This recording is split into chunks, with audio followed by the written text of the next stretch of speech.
Bismillahirrahmanirrahim. Assalamualaikum warahmatullahi ta'ala wabarakatuh. Alhamdulillah Waalaikumsalam. alamin. Wassalatu wassalamu ala ashrafil anbiya wal mursalin. Sayyidina wa rasulina Muhammad wa ala alihi wa ashabihi ajma'in.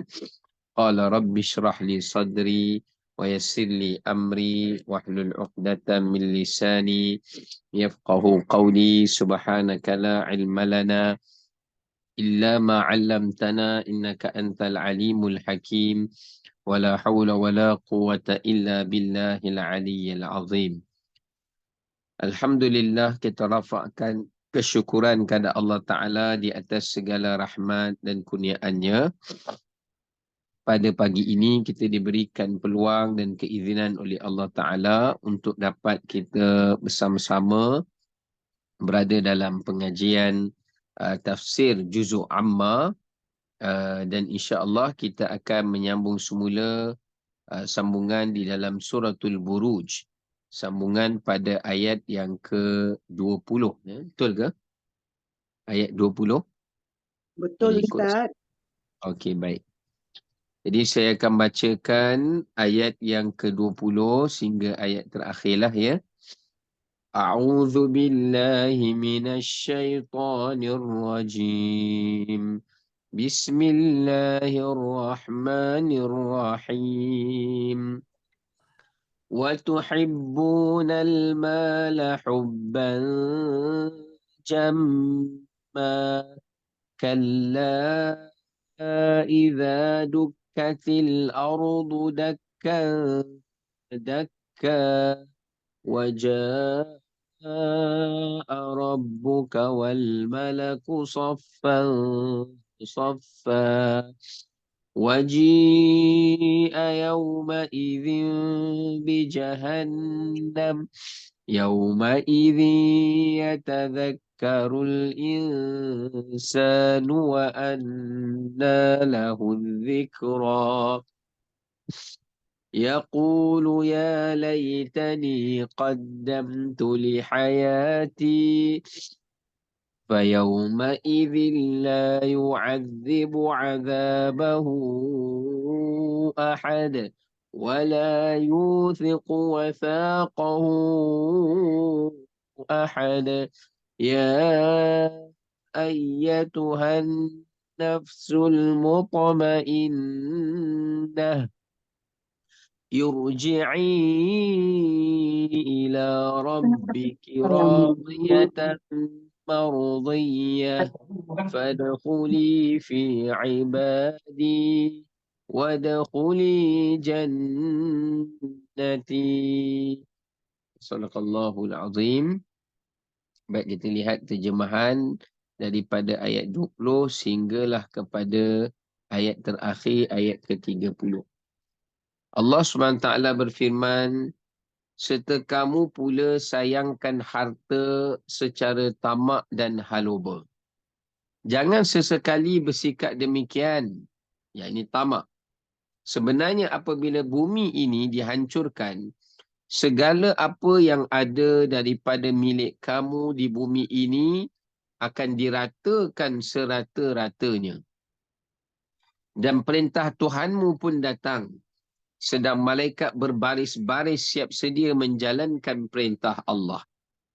Serta diperlihatkan neraka Jahannam pada hari itu, maka pada saat itu manusia akan ingat hendak berbuat baik, dan bagaimana ingatan itu akan berguna lagi kepadanya. Ia akan berkata, alangkah baiknya kalau aku dahulu sediakan amal-amal baik untuk hidupku di sini. Ayat 25, maka pada hari itu tiada sesiapa pun yang dapat menyeksa seperti azab yang ditimpakan oleh Allah. Dan tiada sesiapa pun yang dapat mengikat serta membelenggu seperti ikatan dan belenggunya. Setelah menerangkan akibat orang-orang yang tidak menghiraukan akhirat, Tuhan menyatakan bahawa orang-orang yang beriman dan beramal saleh akan disambut dengan kata-kata, wahai orang yang mempunyai jiwa yang sentiasa tenang, tetap dengan kepercayaan dan bawaan yang baiknya. Kembalilah kepada Tuhanmu dengan keadaan engkau berpuas hati dengan segala nikmat yang diberikan lagi diredai di sisi Tuhanmu. Serta masuklah engkau dalam kumpulan hamba-hambaku yang berbahagia. Dan masuklah kamu ke dalam syurgaku. Ya, baik. Itu adalah untuk terjemahan daripada ayat 20 sehinggalah kepada ayat yang ke-30. Baik, kita kembali semula untuk kita lihat tafsiran daripada bermula ayat yang ke-20. Baik, Allah Subhanahu Wa Taala menerangkan pada ayat yang ke-20 ini.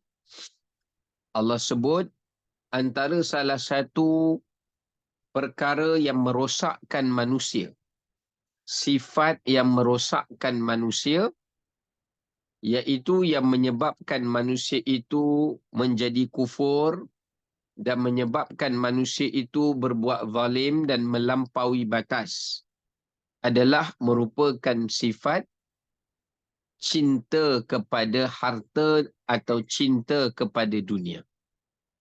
Bila Allah sebut wa tuhibbunal mal, maka para ulama menafsirkan al-mal memberi kepada maksud wa tuhibbunad dunya, iaitu mereka mencintai dunia dengan kecintaan yang melampau-lampau. Maknanya mencinta dunia itu berlebih-lebihan sehingga kan mereka mencintai dunia melebihi daripada kecintaan mereka kepada akhirat.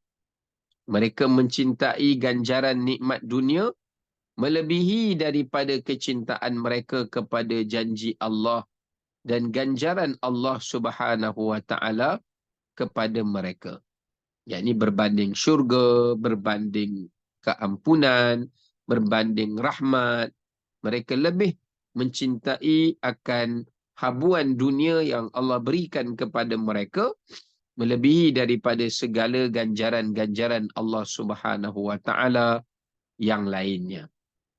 Ya. Baik. Kalau kita lihat berdasarkan kepada ayat yang ke-20 ini, Allah Subhanahu Wa Taala menyebutkan kepada kita, yang pertama, ayat ini menceritakan kepada kita sifat yang merosakkan manusia, iaitu adalah mencintai dunia. Baik. Ulama mengatakan mencintai dunia ini terbahagi kepada dua kategori, dua pembahagian. Iaitu yang pertama cinta dunia yang terpuji. Yang kedua cinta dunia yang terkeji. Jadi cinta dunia ni ada dua jenis. Satu yang terpuji, satu yang terkeji. Dan bila kita sebut tentang cinta dunia yang terkeji, ia merujuk kepada cinta dunia yang melupakan akhirat. Adapun cinta dunia yang terpuji adalah cinta dunia yang membawa ia kepada cinta akhirat. Kalau cinta dunia tu bawa kepada cinta akhirat, maka cinta itu adalah cinta yang terpuji. Maknanya sebenarnya dia bukan cinta dunia, dia cinta akhirat. Tapi sebab nak dapatkan akhirat, perlukan dunia, maka dia mencintai dunia kerana mencintai dunia itu membawa dia kepada kecintaan akhirat. Ini kecintaan yang terpuji. Jadi bukan semua cinta dunia itu tercela. Adapun cinta dunia yang sampai meninggalkan akhirat, itu terkeji. Namun lazimnya, cinta dunia ini, lazimnya, dia membawa kepada melupakan akhirat. Ya.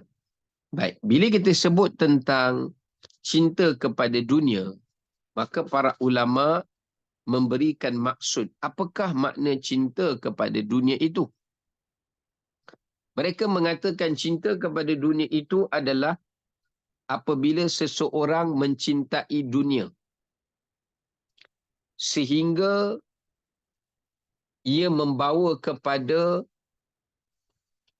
keingkaran dia kepada perintah Allah dan mempergunakan dunia itu untuk melakukan larangan Allah dan meninggalkan perintahnya, serta melupakan akan akhiratnya dan juga mengikuti hawa nafsunya.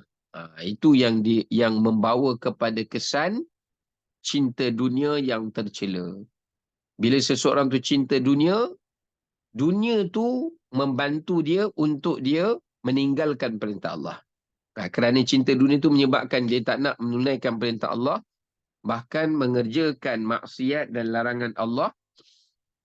Kemudiannya menyebabkan cinta dunia itu melupakan dia kepada akhirat, ya, melupakan dia kepada akhirat, maka itulah merupakan cinta dunia yang dicela oleh Allah Subhanahu Wa Taala di dalam ayat Al-Quran pada ayat yang ke-20 ini, dan demikian juga pada ayat-ayat yang lain yang terkandung di dalam Al-Quran. Ya, baik. Dan kalau kita lihat bagaimana kesan cinta dunia ini adalah sangat-sangat dicela oleh Allah Ta'ala dan Rasulnya. Misalnya, umpamanya dalam sebuah hadis disebutkan bahawasanya baginda bersabda, hubbud dunya ra'sun kullu khati'ah. Yang bermaksud mencintai dunia itu adalah merupakan kepala segala kejahatan. Maka berdasarkan riwayat hadis ni jelas menyatakan punca kepada segala kejahatan, baik syirik, baik kufur, baik dosa besar, baik mungkar dan sebagainya, ianya semua berpunca daripada cinta terhadap dunia. Maka kerana itu para ulama membahagikan darjat orang yang mencintai dunia. Yang pertama, mencintai dunia itu sehingga dunia memalingkan dia daripada beriman kepada Allah dan kekal dalam kekufuran. Sebab dia anggap berhala ataupun selain Allah dalam kepercayaan dia itulah yang memberikan dunia, boleh berikan dunia kepadanya, bukan Allah. Dan yang kedua, orang yang mencintai dunia darjat yang kedua, sehingga ia mengabaikan perkara-perkara yang wajib dan dia mengerjakan perkara-perkara yang mungkar lagi haram dan yang zalim, ya, disebabkan kerana dunia itu tadi. Yang ketiga adalah perkara mencintai dunia yang sehingga menyebabkan manusia itu menjauhi daripada melakukan perkara-perkara yang sunat. Kalau yang tadi benda yang wajib, cinta kepada dunia tu sampai mengabaikan benda yang wajib, sampai membawa kepada benda yang haram dan mungkar. Yang ni pula bawah sikit, cinta dunia tu hingga menyebabkan dia tidak melakukan amalan-amalan yang sunat langsung. Dia hanya buat yang wajib saja. Sunat dia tak buat. Sebab apa? Sibuk dengan dunia atau terlalu sayangkan dunia. Sampai benda sunat tak buat, bahkan dia sibuk mengerjakan benda-benda yang makruh. Ya, benda-benda yang makruh. Dan darjat terakhir bagi cinta dunia ni, ini yang paling rendah. Paling rendah. Paling rendah ni tak beratlah kesan mudarat dia. Iaitu apabila seseorang itu mencintai dunia sehingga menyebabkan dia lalai daripada mengingati Allah. Maknanya sampai dia terlupa untuk berzikir, lupa untuk dia ingat Allah, untuk mengucapkan syukur, terima kasih pada Allah. Tetapi perkara-perkara sunat yang lain, perkara-perkara yang wajib yang lain, dia tidak tinggalkan. Ya, ini adalah seringan-ringan kesan pencinta dunia. Maknanya dunia ni sekecil-kecil, seringan-ringannya pun, dia tetap akan memberi kesan supaya manusia itu lupakan Allah, lalai daripada Allah Subhanahu wa ta'ala. Ya. Baik.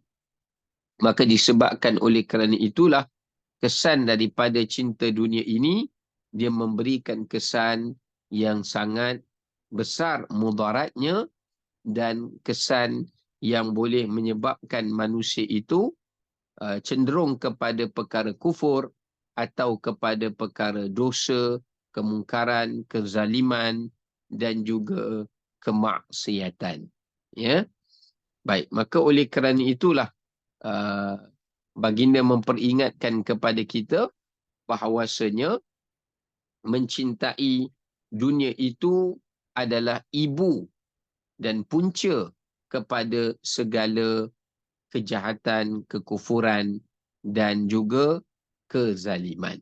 Sebab tu kalau kita tengok orang yang kekal dalam kufur tu, dia kufur itu pun sebab ada kepentingan dunia yang dia nak pertahankan.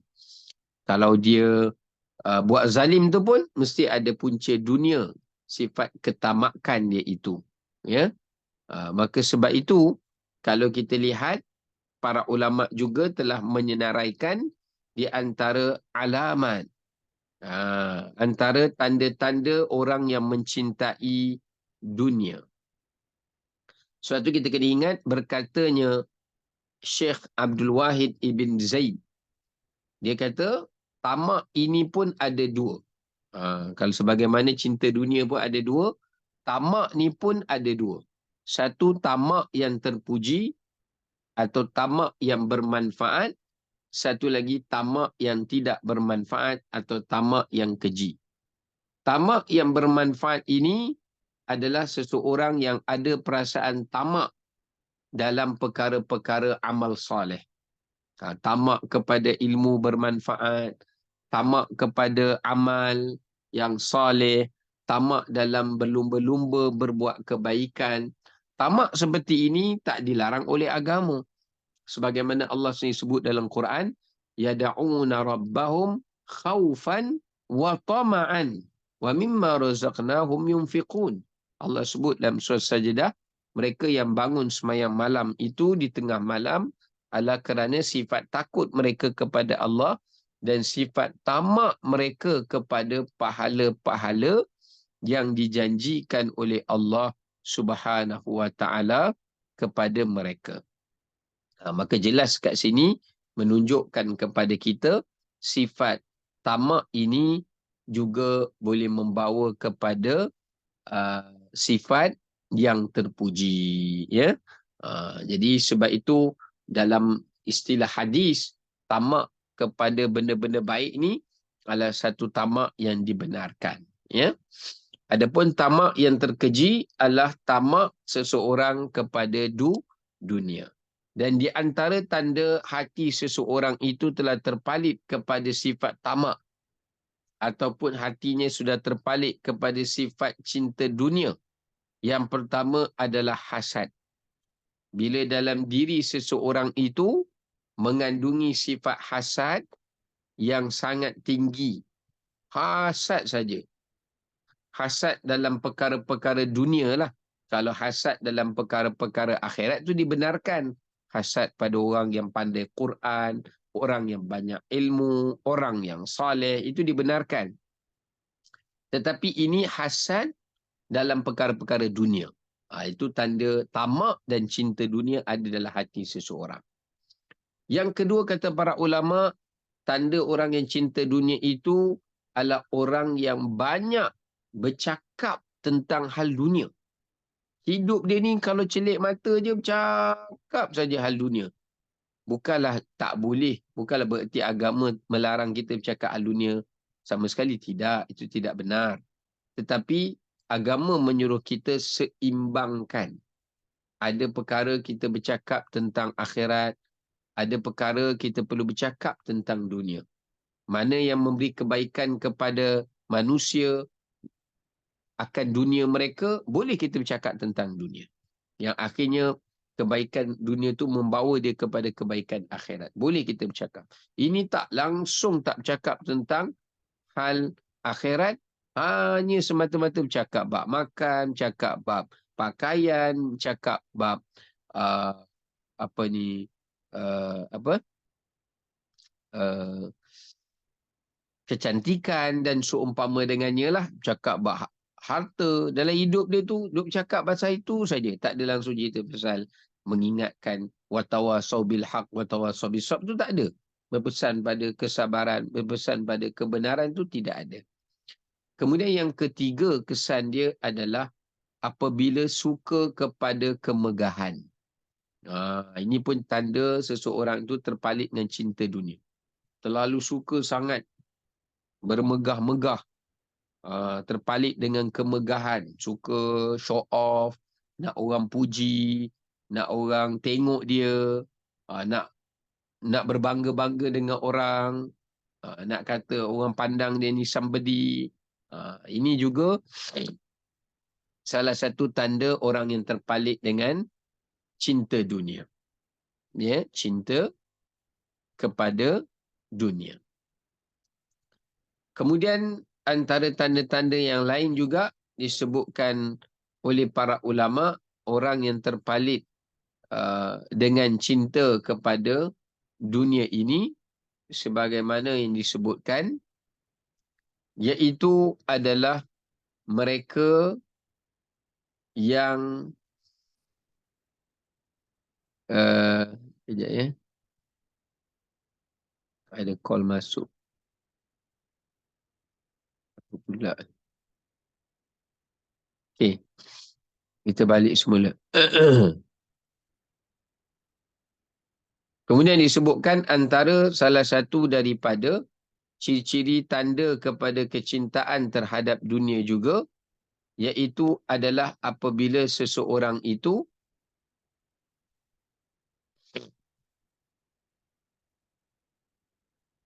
dia hanyalah menginginkan untuk mengikuti dan memenuhi kehendak nafsunya. Antara tanda orang itu terpalit dengan cinta dunia, dia hanya ingin memenuhi kehendak nafsu dia saja. Maksudnya nafsu tu akan menjadi Tuhan di dalam diri dia. Ya, nafsu tu akan menjadi Tuhan yang menguasai diri dia. Ini salah satu daripada kesan bahana orang yang terpalit kepada cinta kepada dunia. Ya, baik. Kemudian yang terakhir, dia ada banyaklah tapi saya sebut sebahagian dia.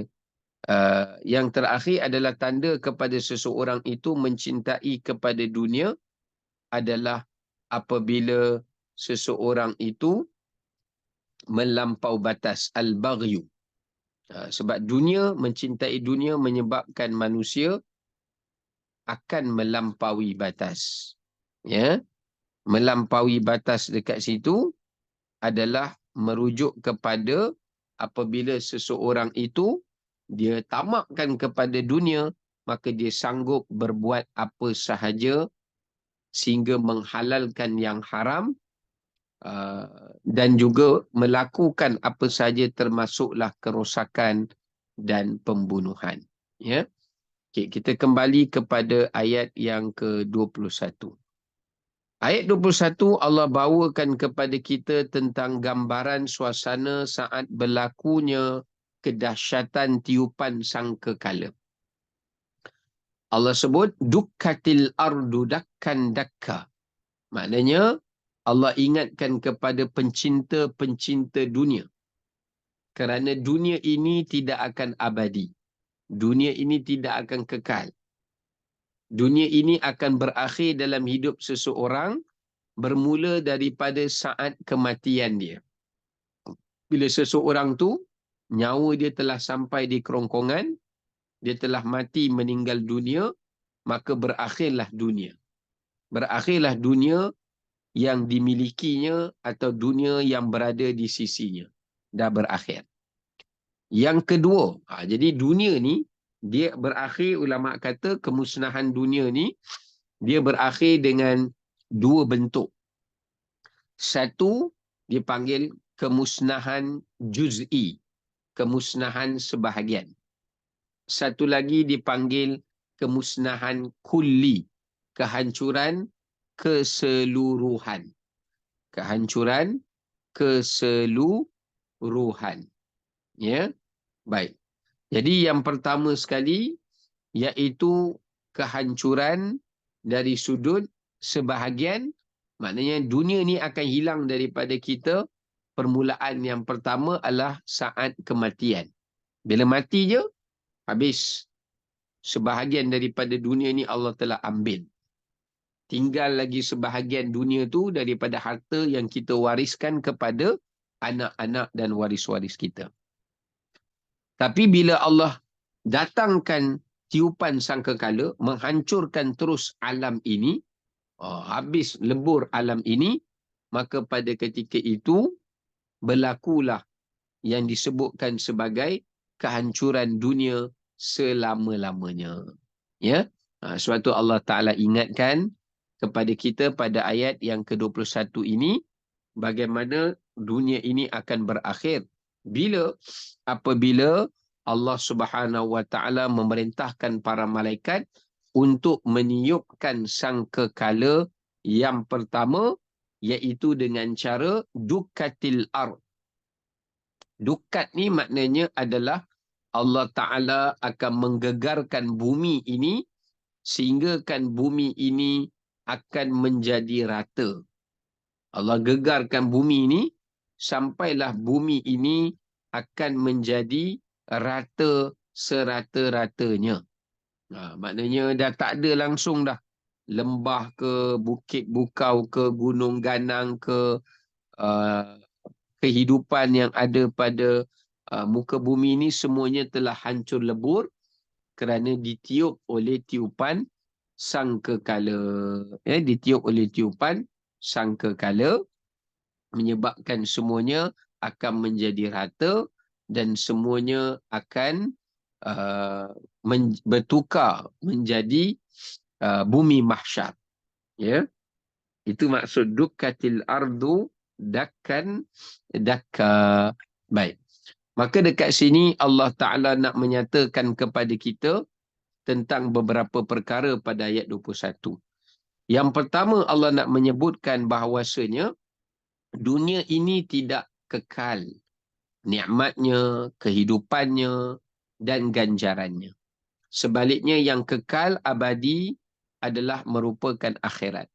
Akhiratlah kehidupan yang kekal dan akhirat jugalah adalah merupakan kehidupan yang abadi dan akhirat jugalah yang merupakan kehidupan yang selama-lamanya ganjaran dan manfaatnya.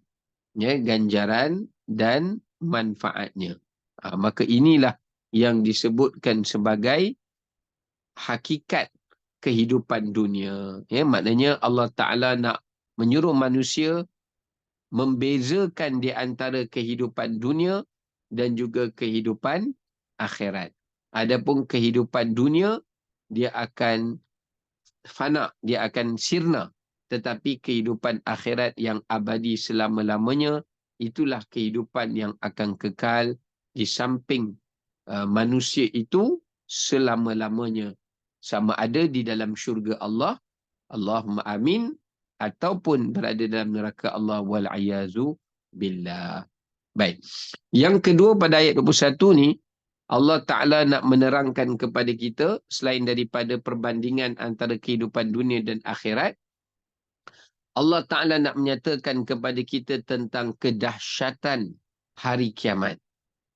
Sebab Allah Ta'ala peringatkan kepada mereka yang mendustakan hari akhirat. Maknanya orang yang tak percaya pada hari akhirat. Orang-orang musyrikin. Dan sebelum-sebelum daripada mereka. Yang mereka tu tak beriman dan tak meyakini dan tak mempercayai hari akhirat. Allah peringatkan kepada mereka bahawasanya hari akhirat ini pasti berlaku. Dan hari akhirat ini adalah hari yang sangat dahsyat. Kerana manusia tidak akan dapat melupakan apa yang mereka saksikan sewaktu bumi ini dihancurkan melalui tiupan sangkakala yang pertama. Baik, kalau kita lihat dari sudut kedahsyatan hari kiamat ini, kedahsyatan hari kiamat ini berlaku dalam beberapa bentuk. Ya, kedahsyatan hari kiamat ni dia berlaku dalam beberapa bentuk. Yang pertama, ulama kata kedahsyatan hari kiamat itu berlaku adalah dalam bentuk pemandangan ataupun pandangan. Kedahsyatan pandangan, iaitu semua manusia yang kafir, kan orang beriman suatu kehancuran alam ni dah tak ada dah. Allah dah matikan lebih awal sebab orang beriman percaya hari akhirat. Buat apa Allah Ta'ala hidupkan mereka untuk menyaksikan kehancuran alam ni sebab mereka memang dah beriman. Maka itu sudah memadai, tak perlu untuk mereka melihat lagi.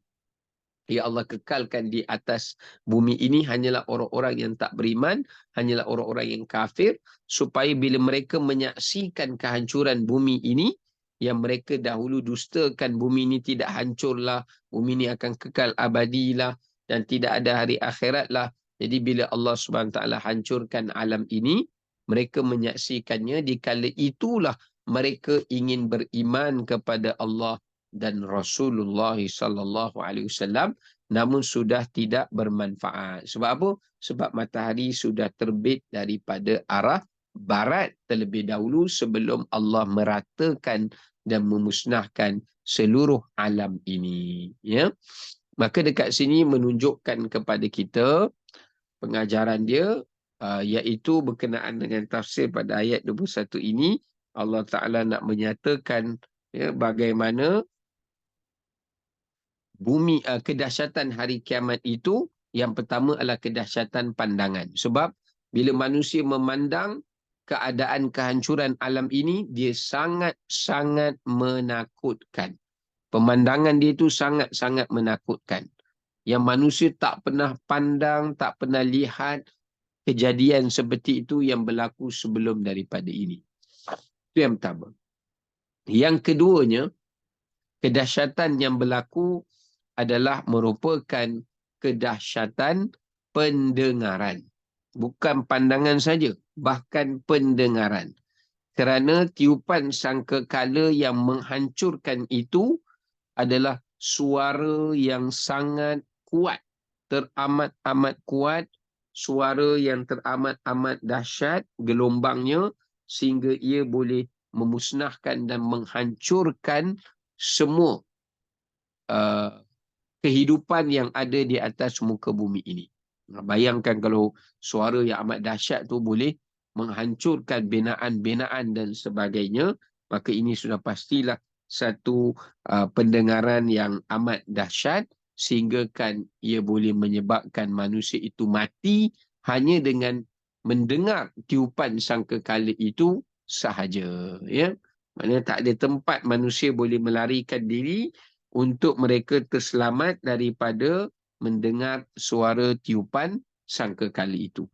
Baik, yang ketiga, kedahsyatan hari kiamat itu selain daripada pandangan, selain daripada pendengaran, adalah merupakan kedahsyatan yang Allah Ta'ala berikan, iaitu dari sudut kehancuran. Kedahsyatan kehancuran itu bagaimana kehancuran alam ini, Allah kata dalam Quran, kalamhil basar au huwa aqrab.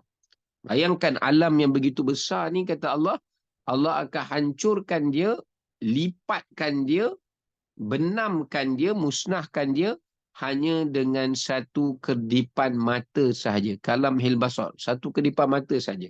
Au huwa aqrab, kata Allah. Atau lebih cepat daripada itu. Seolah-olahnya manusia tengok, pejam, celik balik, dah tak ada dah bumi ni. Nak mengatakan kehancurannya sangat pantas, sangat cepat, seperti mimpi. Manusia kalau tengok tu, sesudah balik macam mimpi. Tiba-tiba bumi ni dah hilang. Dah rata dah. Ya, tinggal mereka saja dimatikan sebelum dibangkitkan semula di padang mahsyar untuk berhadapan dengan Allah Subhanahu wa ta'ala. Baik. Kemudian kita lanjutkan pada ayat 22. Pada ayat 22, Di ayat 22, di mana Allah Subhanahu Wa Taala menerangkan kepada kita, semua ayat-ayat yang Allah susun dalam surah Al-Fajr ni, Allah Ta'ala ceritakan episod-episod yang menakutkan atau episod-episod yang menggentarkan hati. Baik. Yang pertama apa dia tadi? Iaitu tiupan sangkakala ataupun yang disebut sebagai uh, kehancuran alam. Tetapi adanya situasi yang kedua yang lebih menakutkan manusia berbanding tiupan sangkakala yang menghancurkan alam. Subhanallah.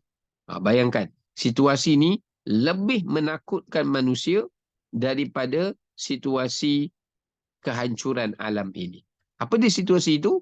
Iaitu apabila Allah Subhanahu Wa Taala memulakan proses hisab dan perbicaraan mahkamah Allah untuk mengadili dan membalasi setiap perbuatan manusia sama ada yang baik ataupun yang buruk. Inilah situasi gambaran yang lebih dahsyat daripada situasi kehancuran bumi itu sendiri sewaktu berlaku tiupan sangkakala. Maknanya, kalau nak dibandingkan orang kafir, dia rasa takut sewaktu berlakunya tiupan sangkakala dengan rasa takut dia sewaktu Allah Ta'ala memulakan pembicaraan dan mahkamahnya, mereka lebih takut kepada lebih menakutkan apabila Allah memulakan pembicaraannya di mahkamah Allah di hari akhirat berbanding ketakutan mereka terhadap tiupan sangkakala yang menghancurkan atau meratakan alam ini. Ya, baik. Maka dekat sini menunjukkan kepada kita gambarannya bahawasanya bagaimana proses hisab, proses hisab dan perbicaraan apabila manusia berdiri di hadapan Allah Ta'ala itu, ia adalah suatu keadaan yang paling menakutkan melebihi daripada ketakutan manusia ketika kehancuran alam. Sebab tu Allah kata, wajah Rabbuk. Bila Allah Ta'ala datang memulakan proses perbicaraan hisabnya pada hari kiamat, maka pada ketika itu semua manusia hatta para nabi alaihimussalatu wassalam akan berkata ana laha ana laha, ya, akan berkata ana laha ana laha, iaitu semua para nabi akan berkata lastu bisahibi dzakum. Maknanya semua para nabi akan kata jangan minta tolong kat kami. Maknanya masa hisab tu nak berlaku, semua manusia jadi takut, semua manusia cari para nabi dan rasul masing-masing dan minta tolong pada nabi-nabi dan rasul masing-masing, sehingga kan nabi-nabi dan rasul-rasul masing-masing di kalangan umat itu akan berkata lastu bisahibi dzakum. Mereka akan berkata bahawasanya kami ni bukanlah orang yang layak untuk menolong kamu. Kami tak boleh buat apa-apa. Kami tak boleh tolong apa pun walaupun kami nabi, walaupun kami rasul. Kecuali yang akan kata ana laha, aku yang Allah berikan ruang untuk menolong kamu adalah Nabi Muhammad sallallahu alaihi wasallam. Sebab apa? Sebab baginda Nabi SAW mendapat maqaman mahmud, iaitu kedudukan yang terpuji, iaitu merujuk kepada satu tempat duduk yang paling istimewa di arasy Allah yang dinamakan maqam mahmud, iaitu kedudukan yang terpuji. Oleh kerana Nabi Muhammad SAW sahaja seorang diri berada di tempat itu, maka bagindalah yang diberikan mutlak oleh Allah Subhanahu Wa Taala untuk baginda memberikan syafaat kepada umat manusia. Tetapi Nabi sallallahu alaihi wasallam akan memberi keutamaan syafaat itu kepada umatnya terlebih dahulu, yakni kepada umat Nabi Muhammad sallallahu alaihi wasallam. Baik. So pada ayat yang ke-22 ini memberikan kepada kita gambaran keadaan yang paling menakutkan manusia selepas daripada kehancuran alam ini adalah merupakan proses hisab, iaitu apabila Allah Subhanahu Wa Taala memulakan perbicaraannya dan mahkamahnya, semua manusia akan berada dalam keadaan ketakutan sebagaimana Allah Taala sebut, wa wujuhun yauma idzin khashi'ah. Ketika mana manusia itu wajah-wajah mereka semuanya berada dalam keadaan ketakutan.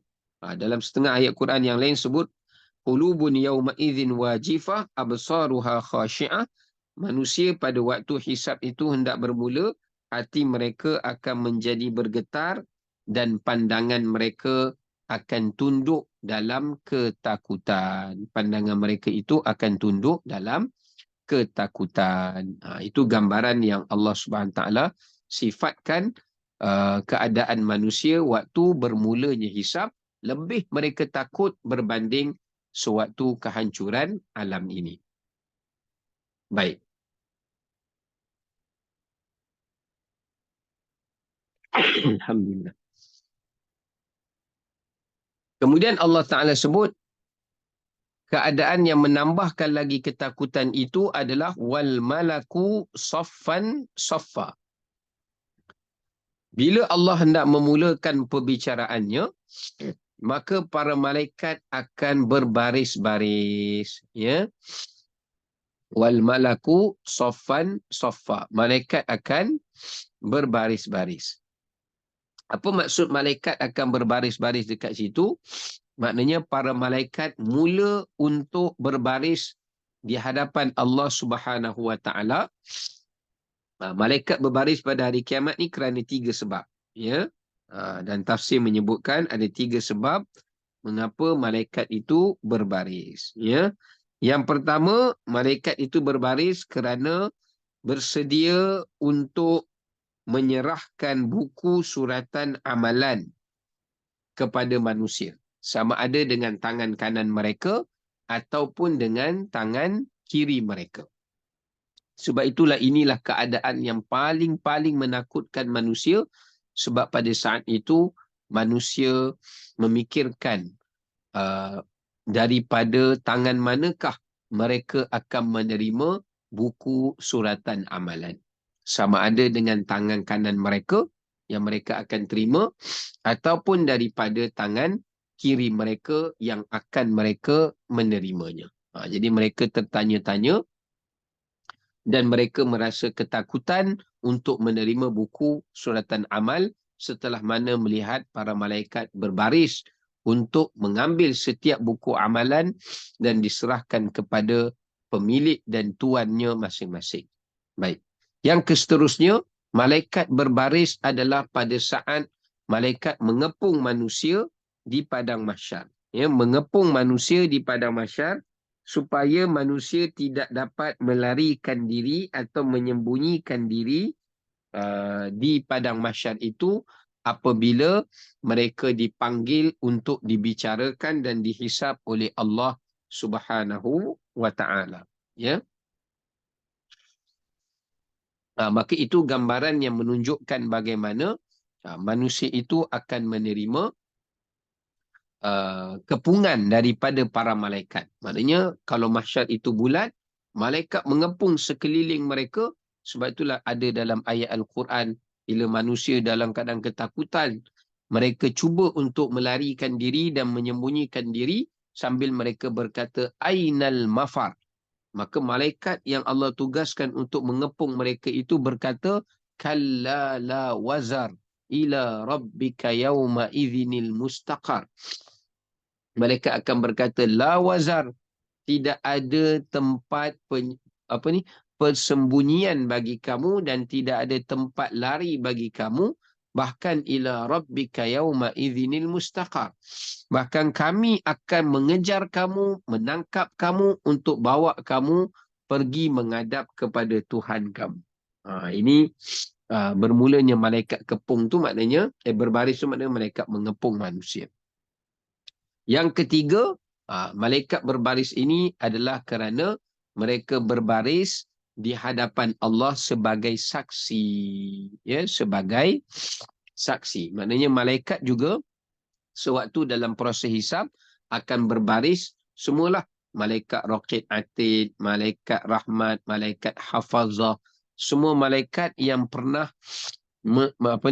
menyaksikan amalan kita, maksudnya masa Allah memulakan pembicaraan, berdasarkan buku catatan amalan kita, maka malaikat akan berbaris ya untuk memberikan persaksian kepada di hadapan Allah Subhanahu Wa Taala di atas apa yang telah kita kerjakan, sama ada perkara itu perkara yang benar ataupun perkara yang tidak benar. Ya, baik. Kemudiannya,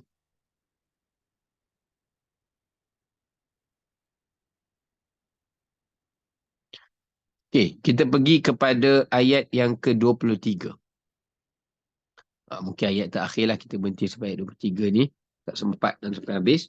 Ayat 23 Allah Ta'ala cerita pula keadaan ketakutan di atas ketakutan. Maknanya manusia dah berada dalam ketakutan dah tadi. Manusia dah berada dalam ketakutan dah. Tapi Allah tambahkan lagi ketakutan itu. Mula-mula ketakutan kehancuran hari kiamat. Kedua, ketakutan hisab. Allah memulakan pembicaraan.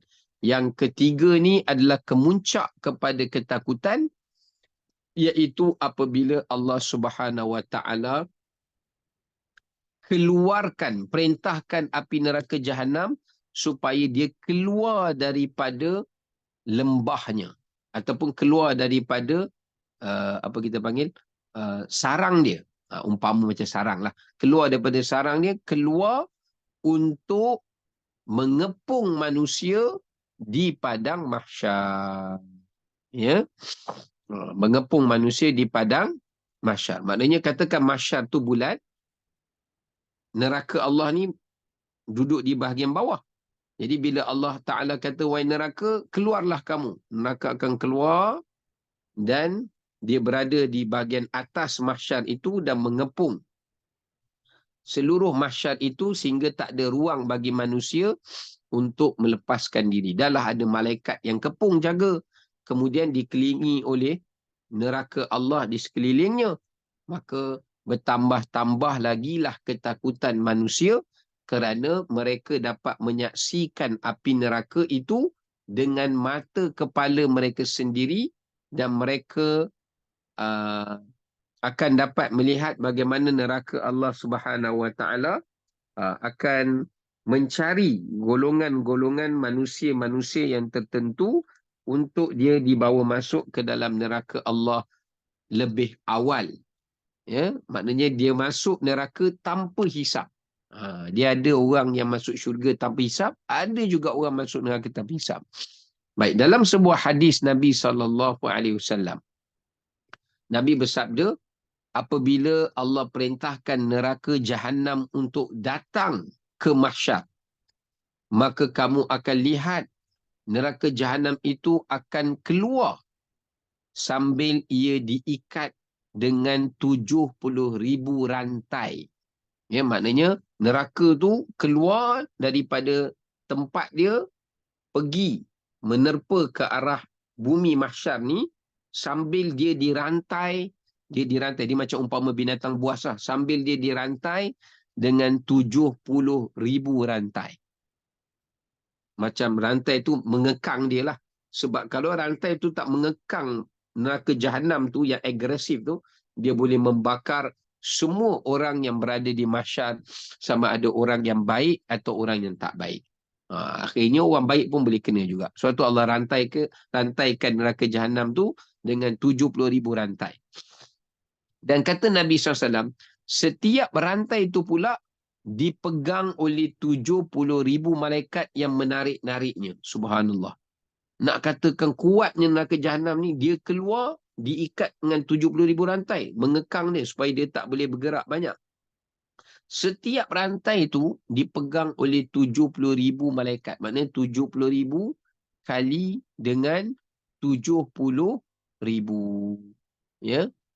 Perumpamaan dia macam 70,000 kali 70,000 lah. Nak kata kalau kita nak tahu berapa jumlah total apa ni para malaikat yang Allah Ta'ala kerahkan untuk mengekang, ya, mengekang apa ni neraka jahanam. Maknanya macam 7 kali 7 49, maknanya berapa ya? Tak apalah, kira sendirilah. Lebih daripada juta kot. Saya pun tak pastilah ya. Mungkin bilion jumlah malaikat yang mengekang api neraka jahanam tersebut. Ya. Baik. Kemudian kedahsyatan yang bertambah lagi daripada ayat yang ke-23 ini, iaitu nak menyatakan bagaimana Allah mengepung manusia itu dengan api neraka jahanam. Dan pada waktu itulah yang kita baca dalam Quran, la tarawunnal jahim thumma la tarawunnaha ainal yaqin. Allah kata, manusia akan tengok neraka jahanam itu secara live. Mereka akan tengok dengan mata kepala mereka sendiri. Maknanya manusia kan, kita kan tak pernah tengok api neraka jahanam.